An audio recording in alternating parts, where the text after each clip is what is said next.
俄罗斯宣布从4月20号至4月24号在克里米亚半岛以及黑海海域进行军事演习，并关闭了这些地区的部分空域。然而，根据俄罗斯媒体消息，4月21号的时候，美军一架全球鹰无人机突然闯入俄军在克里米亚的演习禁区，随后美军全球鹰绕行克里米亚半岛，并直接进入乌克兰领地，一度飞行到了乌克兰东部顿巴斯以及顿涅茨克地区，这相当于进入了乌东冲突的一线。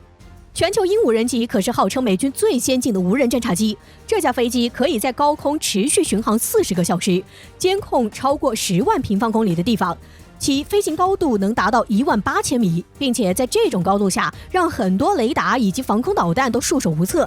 也正是因此，一架全球鹰无人机售价能高达1.2亿美元，甚至超过了美军最新的 F-35隐身战斗机。全球鹰无人机进入乌东地区，对于俄罗斯而言无疑是严重的挑衅行为，因为俄军在边境的部署可能就此暴露。当然，俄罗斯也不是没有反制手段。有网友通过国际航班网站发现，同样在21号当天，一架编号为 RF78651的俄罗斯飞机从俄罗斯境内起飞，直接飞到了顿涅茨克南部地区，而飞行的区域与美军全球鹰飞行区域还有重合的地方。根据俄罗斯方面的登记信息，编号 RF78651的飞机是一架俄空军 A100 预警机，而这架预警机来头可不小。A100 预警机号称俄罗斯最先进的预警机，首飞时间是在2017年，到现在还处于测试阶段，预计2024年才能正式装备俄军。而俄罗斯目标只有2架 A100 预警机，这种预警机采用了独特的双面阵列设计，号称具备反隐身能力。就这么一架还在测试阶段的军机被突然派往乌东地区，可见俄军意识到了什么？莫非战斗已经提前打响了？有分析认为 ，A100 预警机有可能就是被派往全球鹰飞行区域对其进行驱离，甚至是用电子干扰武器直接猎杀。不过，根据路线显示，美军全球鹰无人机还是折返回意大利了，但这次间谍活动显然是被俄军阻止了。目前，美国官方与俄罗斯官方都没有就这次美俄军机空中交锋发表任何评论，但我们从中可以看出，在乌克兰美俄之间的暗战或许早已打响。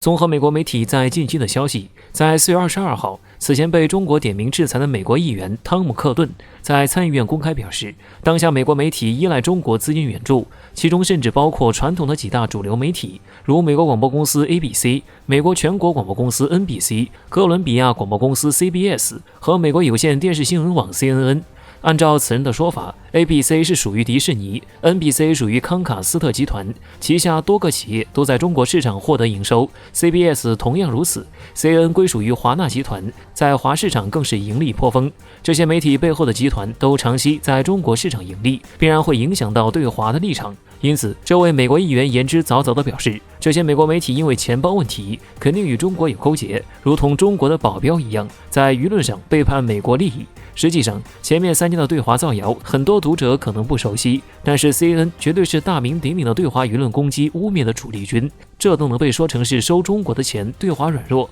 那美国可能就不存在什么反华媒体。和英国的 BBC 一样，对华问题报道经常性玩弄双标，断章取义，不少拍摄视频更是一贯的阴间特效，将视频画面用滤镜进行修改，给人一种压抑、黑暗、灰暗的视觉暗示。相关报道更是以先有结论后编证据的原则进行，在国际舆论中经常性制造新闻抹黑中国。有观察人士指出，汤姆·克顿此人能被中国点名制裁，到底是什么德行可想而知。此人从上位以来，但凡与中国沾边的话题，都有他在一旁上蹿下跳。此前就有媒体指出，美国当前舆论环境下对华态度恶劣，像汤姆·克顿这种人，就是捏着反华这个美国舆论场的财富秘密，不知廉耻的刷存在感，没有新闻就制造一点新闻来抹黑攻击中国。有网友讽刺，这个美国议员的逻辑就是典型的二极管，只要反华不彻底，就等于彻底不反华。也有网友调侃 CNN、ABC、CBS 和 NBC 这些媒体名字里面都带个 C， 而这刚好又是 China 的开头字幕，说他们通中倒也不无道理。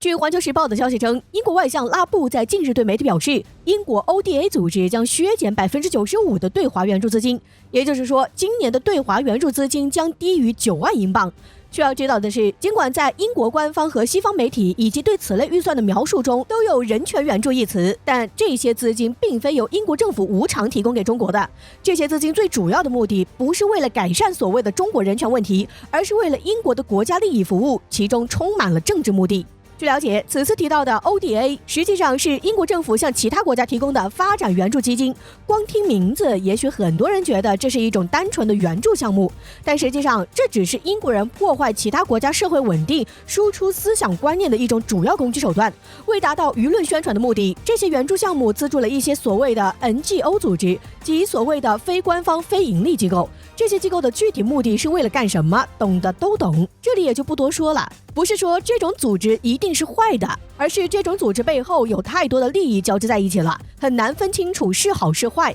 据统计，仅2018年一年，英国对华人权援助前后总计7160万英镑，折合人民币约6.5亿元。而且在这段时间，中国互联网上有相当多的人或者账号在网上带节奏，所以在英国决定削减95%对华援助后，还遭到了中国网友们的讥讽，称还有这种好事儿，这不是让中国的公知们都活不下去了吗？事实上，关于 ODA 组织的定性，甚至连英国政府也承认，所谓的对华援助是为了资助开放的社会和人权项目。因此，援助中国的钱不是给了中国人民，也不是给中国红十字会，而是用来维护人权，保证中国社会向西方开放这一原则。这种直接干涉他国内政的行为，偏偏还打着援助的幌子，还有比这更虚伪、更恶心的事儿吗？对此，英国高层一直都是揣着明白装糊涂，而英国民众也被蒙在鼓里，认为自己的国家在做好事儿。那么，为何英国人现在突然决定把所谓的对华援助削减95%？是良性发现了吗？事实当然不是这样的。英国因为去年的新冠疫情的防治不佳，这使得英国的经济受到了沉重打击，因此被迫削减了对中国人权援助的数额。说白了，就是没钱了。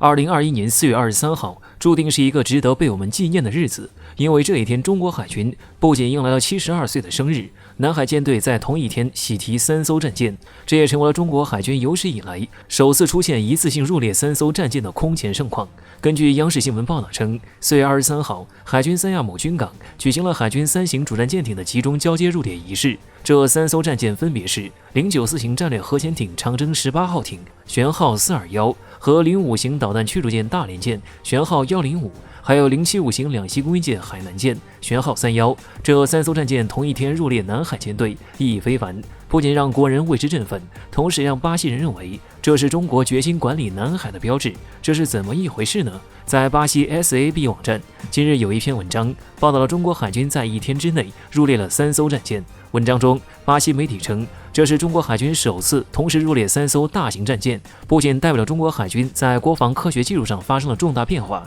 也表明了我军已经处在世界领先地位。因为到目前为止，除了中国以外，还没有其他国家能同时让3种不同类型的主要大型军舰服役。同时，巴西媒体还认为，中国海军在新设备的研究、开发、生产和控制等各个方面都展示了中国速度。最重要的是，这凸显了中国海军要管理南海的决心。事实上，我们都知道，近段时间美国一直极力拉拢盟友们在南海与中国对抗，而日本、澳大利亚、英国等国也有计划想派军舰前往南海，来响应美国航行自由的行动。在此背景下，我国一天内入列3艘大型战舰，或许就是给美军释放信号，向其表明我军捍卫南海主权的决心和意志，并且此次入列的3艘舰艇实力都不容小觑。我们首先来说说这个长征18号战略核潜艇，它作为中国目前最为先进的094型战略核潜艇，搭载了国产军艦2型潜射弹道导弹，最大射程大约能超过11000公里。这意味着该艇在搭载8枚10万吨级核弹头时，能够对美军部署在太平洋上的航母舰队实施致命的核打击，再加上其优异的水下潜行和续航能力，堪称是美军航母的噩梦。其次是05型驱逐舰大连舰，该型战舰是中国首型在服役初期作战能力就能达到世界先进水平的战斗舰，所以其对于增强南海舰队军事实力有着重要意义。最后是海南舰，作为我国首艘服役的075型两栖攻击舰，其实称之为准航母也不过分，因为它能作为两栖车辆和气垫登陆艇的母船，运送士兵、步兵战车、主战坦克等武器装备，简直可以说是我军的夺岛利器。因此，最后不管巴西人说我国决心管理南海的说法是否正确，但是有一点可以确定的是，中国已经用行动证明不怕某些国家在南海对我们的挑衅。如果你们胆敢继续挑战我国底线，那么也必将为此付出惨重代价。